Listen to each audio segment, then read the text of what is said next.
Bonjour à tous, bienvenue dans le Facebook Live ainsi que sur GoToWebinar. On va attendre que la plupart des participants nous rejoignent pour démarrer réellement. On se donne encore 1 ou 2 minutes. Si vous pouvez déjà interagir et nous indiquer par chat, ceux qui sont notamment sur la solution de webinar, merci de nous indiquer par un petit message dans le chat à droite que vous nous recevez bien.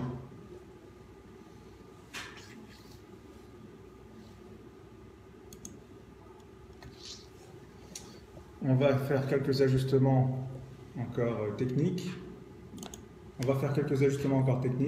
Et on vous reprend.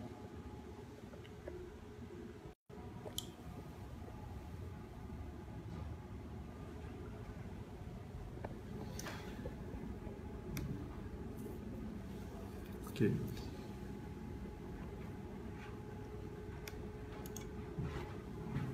Ok, donc on va commencer. Puisque quelques participants sont déjà arrivés, je vous rappelle également que vous pourrez toujours réécouter cette vidéo plus tard sur Facebook. Enfin, dès la fin de cette diffusion, vous pourrez retrouver l'ensemble des informations qu'on aura développées dans ce point. Donc d'ici une trentaine de minutes. Alors, pour commencer, on vous remercie d'avoir rejoint le live. On a considéré qu'aujourd'hui, dans la situation historique que nous vivons après la décision du peuple anglais, notamment, de sortir de l'Union européenne, on a considéré que c'était un moment historique. Il fallait partager avec tant nos clients qu'avec ceux qui ne sont pas encore clients et qui s'intéressent au sujet du patrimoine. On est là aujourd'hui pour vous aider à y voir un peu plus clair, si tant est qu'on puisse y voir plus clair à peine 24 heures après le vote, mais également et surtout pour commencer à anticiper les décisions que vous pourriez prendre pour votre patrimoine. Attention aux décisions prises de façon intempestive. Et on va donc vous indiquer très vite l'ordre du jour de cette réunion. Pour ceux qui sont notamment sur GoToWebinar, on va vous afficher l'écran de telle sorte que vous puissiez découvrir l'ordre du jour. Donc ceux qui sont sur GoToWebinar le voient. Ceux qui sont sur Facebook Live, je vais vous indiquer donc pendant 10 minutes, Jonathan Lévy, président et cofondateur de Mirror.fr, va indiquer son analyse et va développer son analyse par rapport aux conséquences de la sortie de la Grande-Bretagne de l'Union européenne. Ensuite, pendant 10 minutes, on étudiera en fait les impacts de cette sortie de l'Union européenne sur les différentes classes d'actifs, les principales classes d'actifs sur lesquelles sont investis soit nos clients, soit les Français de façon générale. Et vous serez à tout moment, dès le début de la session, en mesure de nous poser vos questions. Et puis on finira par 10 minutes supplémentaires s'il reste des questions pour l'un ou l'autre d'entre vous. En tout cas, n'hésitez pas à intervenir dès maintenant. On est à votre écoute. Par chat uniquement, vous ne pouvez pas intervenir verbalement. Voilà, donc je vais laisser la parole à Jonathan Lévy. Et donc, première question qu'on se pose, c'est quelle est, après cette première journée turbulente sur les marchés financiers notamment, quelle est la première analyse qu'on peut produire alors que toute cette décision a pris de surprise en réalité la plupart des experts, des politiques, mais également donc des gérants de fonds. Quelle est votre analyse sur ce point ? Effectivement, on est un petit peu surpris en fait ce matin en apprenant la nouvelle parce que depuis une semaine, les marchés étaient pas mal remontés. Il y a une semaine, il y avait eu des référendums qui donnaient le Brexit gagnant, mais depuis une semaine, depuis qu'il y avait eu cet assassinat en Angleterre, le camp du Remain avait repris des couleurs et donc les marchés étaient bien remontés par rapport à leur point le plus bas. Et hier encore, pendant la journée du référendum, les marchés ont fortement progressé. La surprise a été grande donc, pour les marchés ce matin d'apprendre que le Brexit a gagné, que les Britanniques ont voté pour la sortie de l'Union européenne.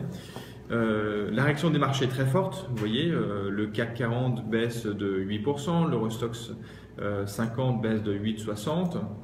c'est des variations qui sont quand même très fortes, qu'on ne voit pas tous les jours sur les marchés. On les voit à des moments quand même assez rares. Justement, ça nous rappelle un petit peu d'autres événements. Si on veut rapprocher ça de crises qu'on a connues dans le passé, eh bien, on peut rapprocher ça de la crise des dettes souveraines de la zone euro qu'on a traversée entre 2011 et 2012. À ce moment-là, je vous rappelle que les dettes souveraines de la zone euro étaient très attaquées sur les marchés. On avait des doutes sur la capacité des pays de la zone euro à rembourser leurs dettes, à juguler en fait leur endettement. Et la réponse a été très lente, puisque les marchés ont été très agités pendant une année entière. Maintenant, mais est-ce qu'on ne peut pas se poser la question si finalement c'est pas une crise plus grave? Je pense que beaucoup de gens se posent ces questions. Est-ce qu'on n'est pas dans une crise plus grave que celle des dettes souveraines? Puisque là, en l'occurrence, on a un fait générateur, si je peux dire, qui est acté et qui est derrière nous.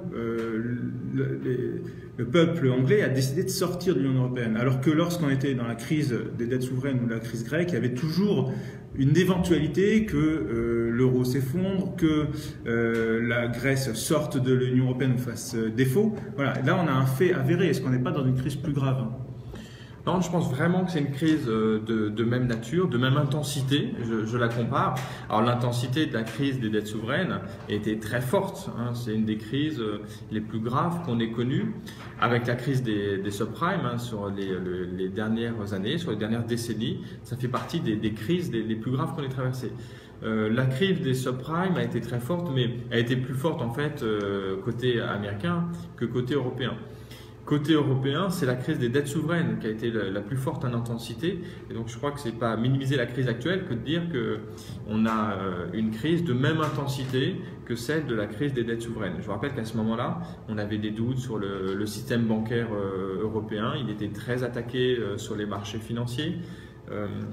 On avait des doutes sur la capacité de l'Europe à modifier sa gouvernance. En fait, c'est pour ça que le parallèle me semble intéressant, c'est qu'on avait des doutes sur l'endettement des pays européens, notamment donc des pays périphériques, mais ces doutes-là est exacerbés en fait par la situation européenne, par l'organisation de la gouvernance européenne. Parce que quand on regarde les chiffres, les pays de la zone euro n'étaient pas plus endettés, n'étaient pas dans une situation plus dégradée que certains autres pays hors zone euro. Les États-Unis, par exemple. Les États-Unis ont un endettement qui est très fort, il est au même niveau que celui de la zone euro, il est à peu près de 100%. Donc c'est similaire. Mais pourquoi il y a eu beaucoup plus d'inquiétude sur la zone euro? Parce qu'il y avait un problème de gouvernance dans la zone euro. Il manquait des mécanismes qui ont été mis en place courant 2012. Ils ont été mis en place après cette crise des dettes souveraines. Donc il y a eu un problème de gouvernance, un problème donc politique, plus qu'un problème économique. Et c'est en ça que la situation actuelle est similaire. C'est qu'aujourd'hui, on est face à un problème économique avant tout, mais le problème majeur auquel il faut qu'on fasse face, c'est un problème politique dans la zone euro. Pour l'instant, on attend encore les réactions politiques, elles tardent à venir. On attend, je crois, un sommet européen lundi probablement. Est-ce que les décisions qui sont a priori, les mises en garde que pourraient faire les dirigeants européens, notamment français et allemands, vis-à-vis du Royaume-Uni sur le fait que les négociations vont être dures, est-ce que ça ne risque pas de rendre la crise encore plus forte dans les jours qui viennent? C'est une vraie question. Je n'ai pas la réponse, je n'ai pas de boule de cristal. Ce qu'on peut légitimement penser, c'est que la réponse va être difficile à apporter. La confiance est rompue, la confiance des marchés est rompue, la confiance qu'on pouvait avoir dans l'Union européenne, dans la construction, dans la zone euro est rompue. Il a fallu une journée, le Brexit, pour rompre cette confiance. Rétablir la confiance, ça prend du temps. Autant la confiance peut partir rapidement, autant c'est pas en une journée qu'elle va revenir, ça va prendre beaucoup de temps. Il va falloir que les politiques nous proposent une alternative à l'Union européenne telle qu'on la connaît, peut-être une nouvelle constitution européenne, il va falloir des éléments très forts, une réponse politique très forte qui mettra du temps.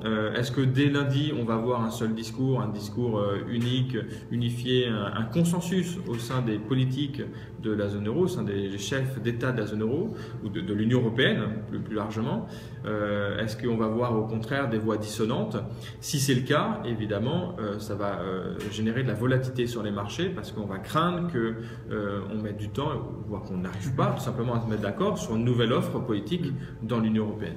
Alors justement, aujourd'hui, on a vu les marchés qui ont dévissé. La bourse de Paris a clôturé à moins 8%, me semble-t-il. Alors que, à la mi-journée en tout cas, la bourse de Londres chutait moins que la bourse de Paris.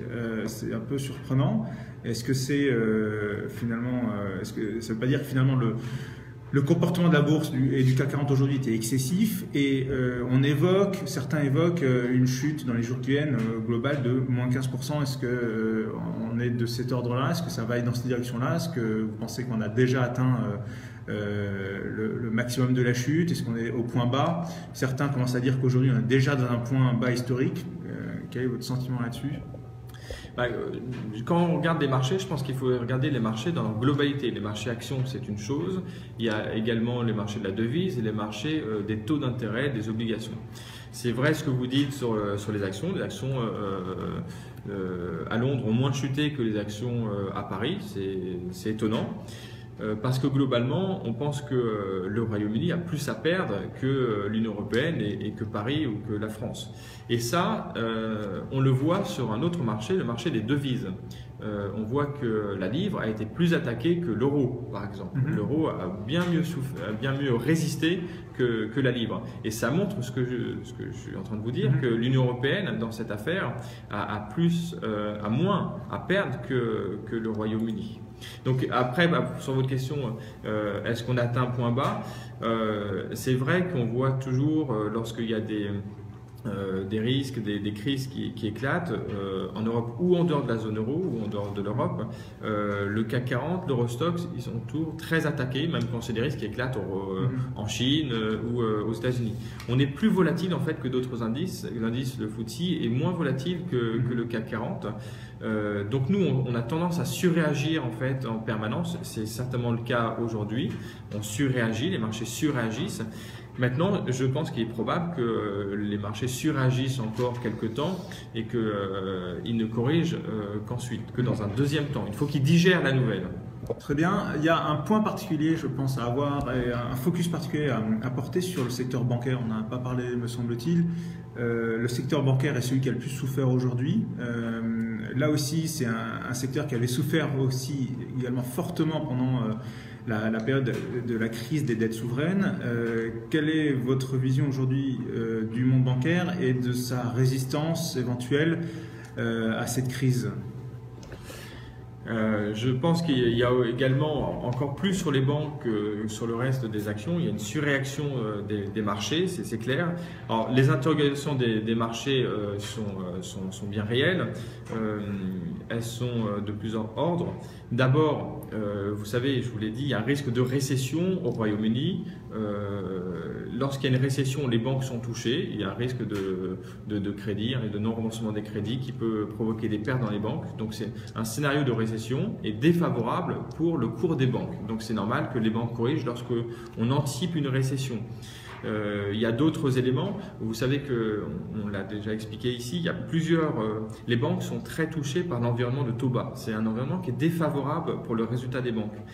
L'effet secondaire du Brexit, c'était que les taux d'intérêt baissent énormément dans la zone euro, en particulier en Allemagne, en France aussi, et y compris au Royaume-Uni. Les taux d'intérêt ont beaucoup baissé aussi au Royaume-Uni. Et donc, on avait un contexte qui était défavorable. Il est encore plus aujourd'hui après le Brexit pour les banques. Donc, ça veut dire que si on en vient à la question des taux, et qui préoccupe beaucoup nos épargnants, nos clients et tous les Français qui épargnent, a priori on n'est pas aujourd'hui à l'aube d'un redémarrage à la hausse des taux. A priori ça va confirmer, et c'est même peut-être déconnecté finalement, la période des taux bas va continuer. Malgré le Brexit, qui est Brexit ou pas, on va rester dans ce contexte de taux bas longtemps, voire de taux négatifs.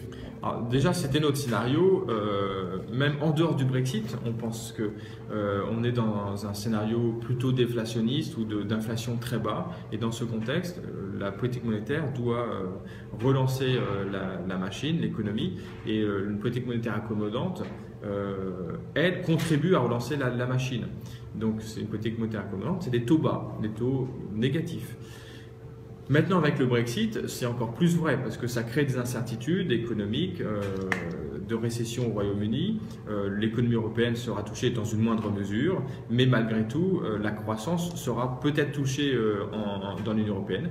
On a dit également aussi qu'il y avait un vrai sujet sur la confiance. Il faut redonner confiance dans la zone euro. Et qui, mieux que les banques centrales, peuvent redonner confiance? Comment elles redonnent confiance? En réinjectant des liquidités et en abaissant les taux, pour dire on est là pour vous aider à investir.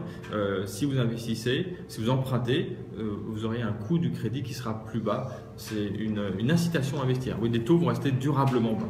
Très bien. Alors, passons maintenant plus ou moins à la deuxième partie, mais avant ça, j'aurais voulu juste évoquer un point. On sait que aujourd'hui, les Français ont beaucoup de cash sur leur compte courant. Les taux sont négatifs, donc ils ont un intérêt d'une certaine manière avec des taux bas, voire des taux négatifs. Ils sont incités à placer leur argent. Est-ce que finalement, on ne peut pas profiter de cette situation aujourd'hui? Est-ce que c'est pas une vague d'opportunités qu'on a devant nous sur laquelle on va pouvoir surfer? Est-ce que c'est le moment d'y aller? Est-ce qu'il faut attendre encore un petit peu? Donc voilà, on sait que dans ce genre de contexte, il y a des opportunités à saisir. La question est de savoir à quel moment on y va. Et je propose qu'ensuite on enchaîne sur la revue de classe d'actifs par classe d'actifs, actions, obligations, immobilier, pour voir quelles vont être les conséquences du Brexit. Alors, évidemment, je pense. Ouais, je parlais en fait. Il y a un enjeu aujourd'hui, c'est qu'il y a du cash. Il y a du cash, beaucoup de cash, donc les Français épargnent beaucoup, mais ont encore beaucoup de cash disponible sur les comptes courants. Donc d'une certaine manière, c'est peut-être le moment d'aller sur le marché et d'éviter de laisser du cash sur les comptes courants, parce qu'on sait que les comptes courants à terme soit vont être taxés à cause des taux négatifs.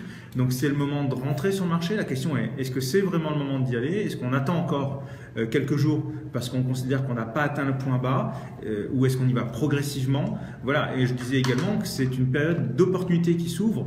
Il y a beaucoup de produits aujourd'hui qui sont dont les prix sont très attractifs.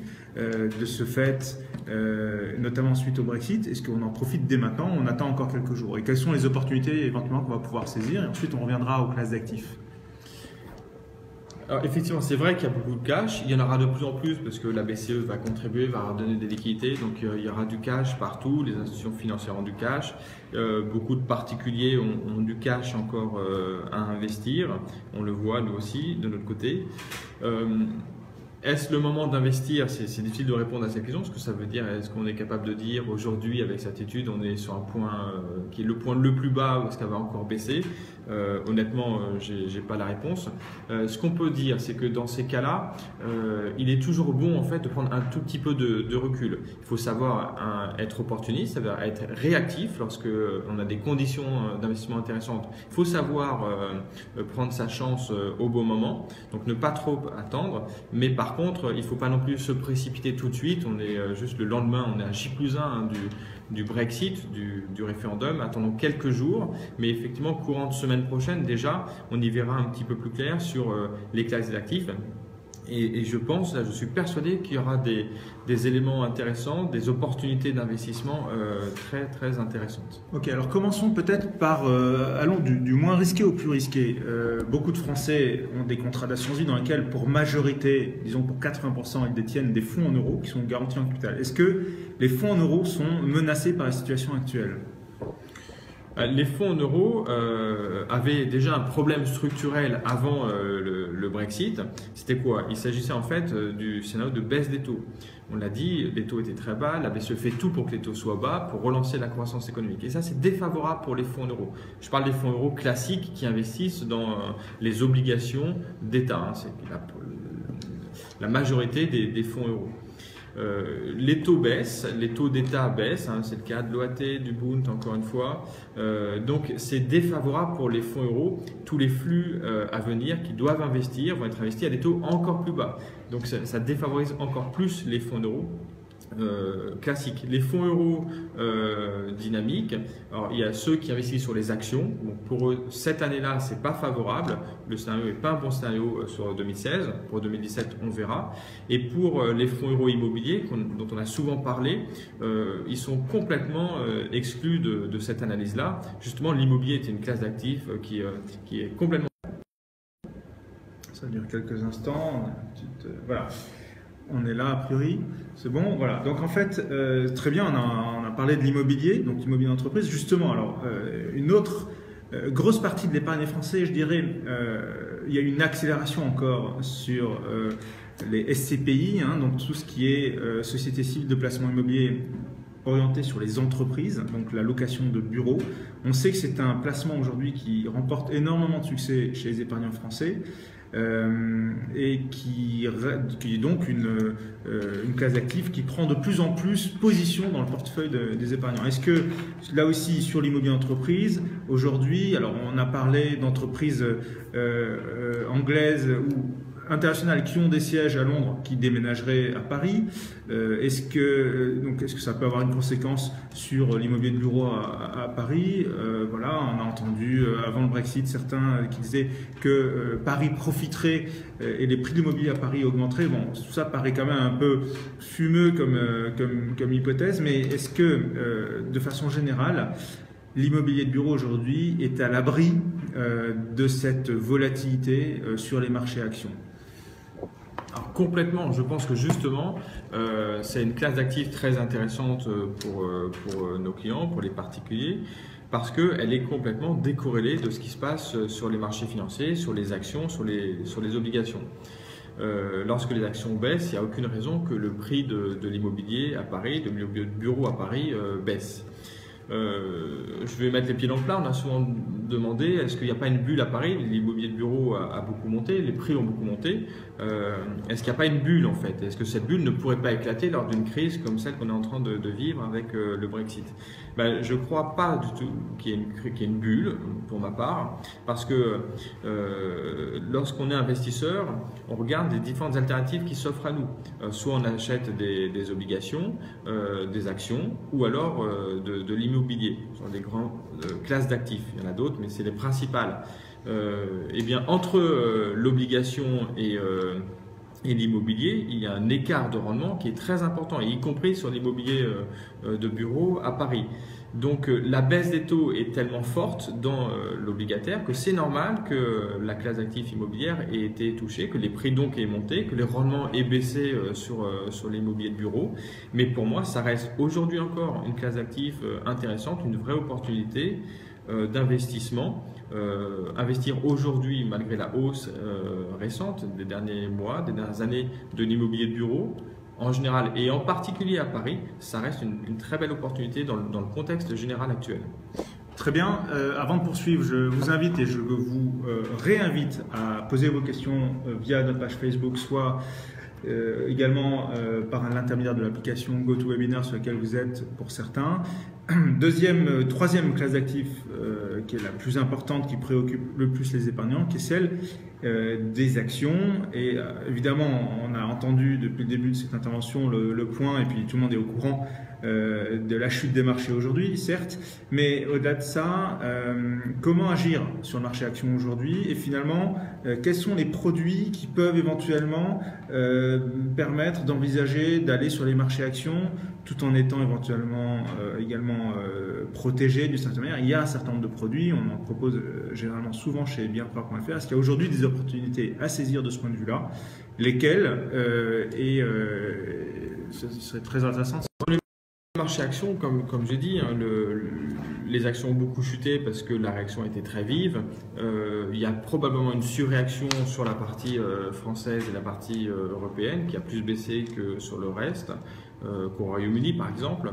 Et ça, c'est un non-sens. en soi. Comme j'ai dit tout à l'heure, je pense que la volatilité va rester élevée, c'est-à-dire que les marchés vont rester très tendus encore pendant au moins plusieurs jours, peut-être plusieurs semaines. Ça va mettre du temps en fait à se normaliser. Dans un marché plus normal, plus serein, si on arrive à regagner en fait en sérénité, les marchés devraient reprendre des couleurs. Donc profiter à un moment donné de la faiblesse des marchés, oui, je pense que c'est opportun. Il va falloir le faire au bon moment, sur les bons produits. Les produits structurés qu'on propose, c'est une bonne façon de le faire parce que ça permet de profiter. Sur le secondaire, on profite de la baisse des prix, des valeurs liquidatives des produits structurés. On a souvent des protections aussi qui nous protègent contre une baisse partielle des marchés et on pourrait en profiter on pourrait profiter d'une hausse des marchés actions si on a raison à terme. Mais il faut avoir du temps devant soi. Investir sur les actions, que ce soit en direct, via des OPCVM ou via des produits structurés, il faut avoir du temps devant soi. Très bien, je vois qu'il y a quelques questions qui arrivent, on va y répondre d'ici quelques instants. Sur les produits structurés, finalement, le choix qu'ont fait les investisseurs qui nous suivent depuis un certain temps d'aller sur les produits structurés et d'acheter une protection à la baisse, c'est un choix donc, qui est confirmé aujourd'hui, qui est une option qui est pertinente dans un contexte comme celui qu'on a actuellement. Est-ce qu'il est envisageable d'avoir dans les semaines qui viennent de nouveaux produits structurés où il faut plutôt se focaliser aujourd'hui sur les produits au marché secondaire qu'on a évoqués? Est-ce que c'est la vraie solution? Et à ce moment-là, quel panachage on peut envisager en termes de produits structurés? On a du bancaire, on a de l'automobile. Quelles sont les préconisations de ce point de vue-là que vous pourriez faire? Alors, aller sur les produits sur le marché secondaire, c'est vraiment une approche très opportuniste, puisqu'on profite en fait d'une baisse des valorisations pour investir à un niveau plus bas. Donc, si on a une vision sur l'évolution des marchés dans le futur, si on croit à notre scénario d'un scénario en V, en fait, où les marchés baissent, corrigent fortement pendant la crise et repartent ensuite, si on apporte les bonnes solutions, si on croit à une sortie positive en fait de la crise, effectivement, la meilleure façon d'investir, c'est d'investir sur le marché secondaire. Alors, si vous êtes optimiste, vous pouvez aller sur les bancaires. Si vous êtes modérément optimiste, mais malgré tout quand même optimiste, vous pensez qu'il y aurait une sortie positive de la crise. Les bancaires ont été les actions les plus attaquées. On a des produits structurés sur les bancaires. C'est celles qui remonteront le plus s'il y a une reprise des marchés. D'accord, très bien. Donc pour retrouver tous ces produits, je vous invite à aller sur notre site bienprévoir.fr et je vous propose qu'on commence à répondre aux questions qui sont arrivées pendant la discussion.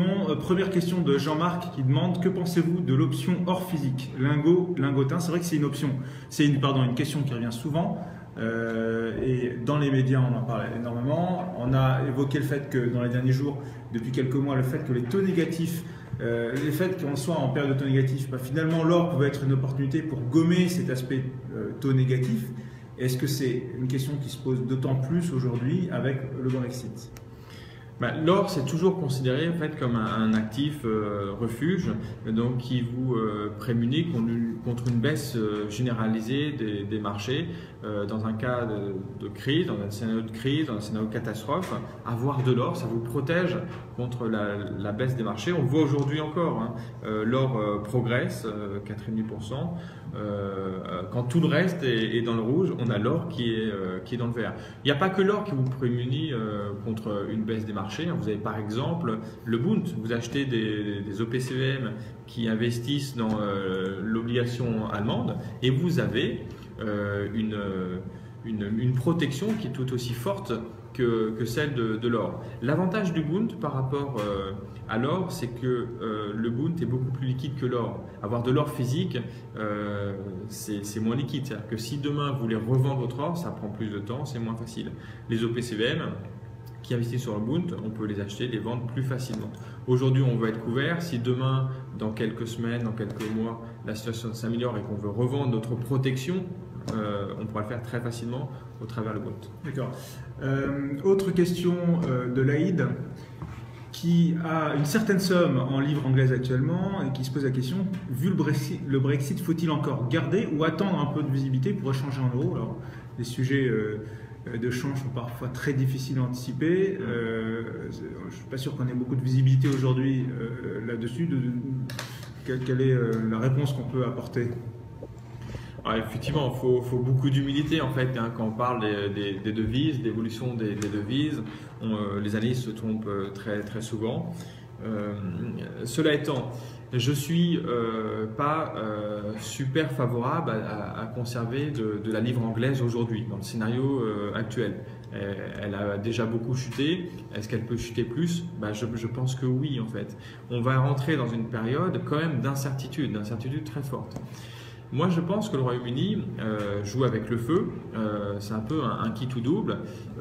Avec le Brexit, ils se disent on va pouvoir quand même renégocier des accords commerciaux avec l'Union européenne. Il faut rappeler que l'Union européenne, c'est le premier marché avec le Royaume-Uni. L'Union européenne, pour des raisons politiques, ne déroulera pas le tapis rouge au Royaume-Uni. Voire même au contraire, je pense même qu'on va leur compliquer la tâche. Si on décidait de sortir, il n'y a aucune raison qu'on déroule le tapis rouge. Pour montrer l'exemple. Ouais, montrer l'exemple et empêcher que d'autres aient la même idée derrière. Exactement. On a vu d'ailleurs que dans tous les pays, les populistes proposent de faire un référendum identique. Donc il faut montrer que si on sort, il faut en payer le prix. On ne peut pas être dedans et dehors. On ne peut pas bénéficier de l'avantage du marché unique et ne pas payer le prix qui sont avoir des contraintes. Le marché unique, c'est un avantage économique énorme. Ils veulent cet avantage, mais ils ne veulent pas les contraintes. Ils ne peuvent pas gagner sur tous les tableaux. Donc, dans ce contexte, moi, je pense que le Royaume-Uni va traverser des jours très difficiles. Je pense que la livre peut encore être attaquée. Ouais. Donc, oui, par prudence, je vendrai la livre, j'achèterai des euros. D'accord. Autre question, cette fois-ci de Stéphane, qui revient sur les SCPI. N'y a-t-il pas, c'est une excellente question, n'y a-t-il pas un risque à investir sur les SCPI de par les flux énormes qui viennent s'y investir, avec un décalage entre l'offre et la demande? Ça, c'est une question qui revient assez souvent actuellement. Il y a des études qui sont sorties parties sur ce sujet-là. Comment traite-t-on ce sujet de l'afflux de capitaux encouragé par les taux bas d'ailleurs sur les SCPI? C'est vrai, vous avez raison de d'écrire qu'il y a beaucoup de flux qui sont investis sur les SCPI. Donc c'est un vrai sujet pour les gestionnaires de SCPI. Ils le disent ouvertement. Il faut qu'ils trouvent des immeubles de qualité qui offrent un rendement correct. Et c'est pas si facile que ça. Quand il y a beaucoup de flux, il faut que la tendance suive. Donc c'est un vrai sujet. Vous parlez de décalage entre l'offre et la demande. Alors ça, ils le gèrent en partie puisque ils anticipent beaucoup les flux qu'ils ont. Ils ont beaucoup identifié des immeubles avant même que les flux n'arrivent pour que dès qu'ils ont le cash, ils se soient investis le plus rapidement possible. La part de liquidité en fait dans les SCPI est très faible malgré les flux qui arrivent. Il y a une part très faible. Souvent d'ailleurs, il y a des SCPI qui ferment les souscriptions, qui les réouvrent justement pour gérer ça. Pour finir, dernier point sur ce sujet, moi je pense que les flux énormes sont logiques. Est-ce qu'il y a un risque à investir dans les SCPI? Je pense que ce risque est très faible et qu'elles apportent des opportunités intéressantes. Je pense qu'elles ne sont pas chères encore une fois parce que la prime des SCPI est élevée par rapport au taux de marché. Le Bund aujourd'hui c'est moins 8 centimes. Vous perdez de l'argent à investir sur l'État allemand. Et je rappelle, le rendement moyen des SCPI en 2015 a été de 4,85% pour les SCPI d'entreprise. Et d'ailleurs, je rebondis aussi sur ce que disait Jonathan, puisque nous avons traité ce sujet à plusieurs reprises dans l'émission Parlons Placement ces dernières semaines, derniers mois. Une des réponses qu'on apporte également à cette intégration sur les SCPI de bureau, c'est d'envisager aujourd'hui de diversifier ces investissements sur les SCPI en allant sur les SCPI de commerce. Et je vous recommande d'aller retrouver sur notre site notamment un article sur les raisons pour lesquelles on considère qu'il faut investir aujourd'hui sur les SCPI de commerce, de magasins, de murs de magasins, et qui peut être une manière de diversifier ces investissements dans l'immobilier qui a peut-être été, ou sur lequel effectivement il y a eu beaucoup de flux ces derniers temps sur la partie bureau. Voilà, s'il y a encore d'autres questions, je vous propose de les saisir maintenant sur votre clavier. Ce que je vous propose également, c'est de nous remonter très très vite vos éventuels commentaires, si vous avez apprécié cette intervention, si vous souhaitez qu'on les reproduise. En tout cas, nous, on prendra, selon l'évolution de la situation, probablement la parole d'ici dans les jours qui viennent, si la situation l'exige. Pour ceux qui sont en contact déjà avec un conseiller en gestion de patrimoine, bienprévoir.fr, évidemment, ils sont à votre disposition. Et pendant que je parle, il y a des questions qui arrivent. Donc, autre question de Sébastien qui demande pourquoi les indices italiens et espagnols baissent-ils autant? Moins 12% semble-t-il aujourd'hui. C'est un petit peu, en fait, plus on va vers le sud, plus les indices baissent en fait. Ça, c'est la notion en fait de flight to quality. Lorsqu'on est face à une crise, quelle que soit l'origine, quel soit le cœur de la crise, on va sur des actifs où on juge de meilleure qualité. Et aujourd'hui, l'actif de meilleure qualité, du point de vue du risque, pas du point de vue de rentabilité, c'est le Bund allemand. Donc le Bund allemand a été suracheté aujourd'hui, et ce qui a été survendu, c'est les actions des pays périphériques en fait. Il y a toute l'idée derrière d'un éventuel éclatement de l'Union européenne, de la zone euro. Donc on revient un petit peu à 2011-2012. L'Italie, l'Espagne avaient été attaquées, le Portugal. Donc les actions de ces pays-là ont été plus attaquées que les actions des autres pays. Très bien, je pense qu'on va arriver à la fin de la session. Certains nous demandent effectivement de reproduire cette émission la semaine prochaine. Je vois qu'il y en a encore qui arrivent, donc on va les traiter tant qu'elles arrivent. Donc oui, on essaiera donc la semaine prochaine de reprendre la parole autant que nécessaire. Dernière question, comment voyez-vous l'évolution maximale de la baisse de la livre? Alors, c'est très difficile, hein. Je vais conclure sur ces sujets de change. C'est extrêmement compliqué de se prononcer sur l'évolution des devises. On y a déjà répondu en plus en partie tout à l'heure. Donc je propose qu'on passe à la question suivante. La question suivante, ouais, sur le pétrole. Effectivement, on n'a pas trop traité. Je pense qu'on va conclure là-dessus. Quel est le lien entre la baisse du pétrole et la situation actuelle? Est-ce que c'est une conséquence directe du Brexit? Bon, le pétrole a chuté aujourd'hui. Est-ce qu'on est reparti dans un cycle de baisse du pétrole? Là aussi, j'imagine que c'est difficile de l'anticiper. Est-ce qu'on est reparti dans un cycle de baisse du pétrole? C'est plus ou moins la question qui est posée. Je pense qu'il y a deux éléments de réponse. Le premier, c'est le dollar. Le dollar a monté aujourd'hui, il s'est apprécié. Là aussi, flight to quality, on va sur les actifs en dollars. Lorsque le dollar monte, le pétrole baisse. C'est ce qu'on voit très souvent. Et puis par ailleurs, le deuxième élément de réponse, c'est le risque de récession qu'implique le Brexit. Quand il y a un risque de récession, ça fait toujours baisser le pétrole. C'est-à-dire que la consommation de produits énergétiques pourrait baisser à l'avenir, donc ça fait baisser le pétrole, pour des questions d'offre et de demande, d'équilibre d'offre et de demande. Bon, parfait. On a largement dépassé les 30 minutes que nous étions accordées. Notamment grâce aux questions, et peut-être que la prochaine fois on continuera. Je propose qu'éventuellement on transmette, notamment je vois qu'il y a des questions qui remontent de gens qui ont des relations avec des conseillers en gestion de patrimoine chez nous.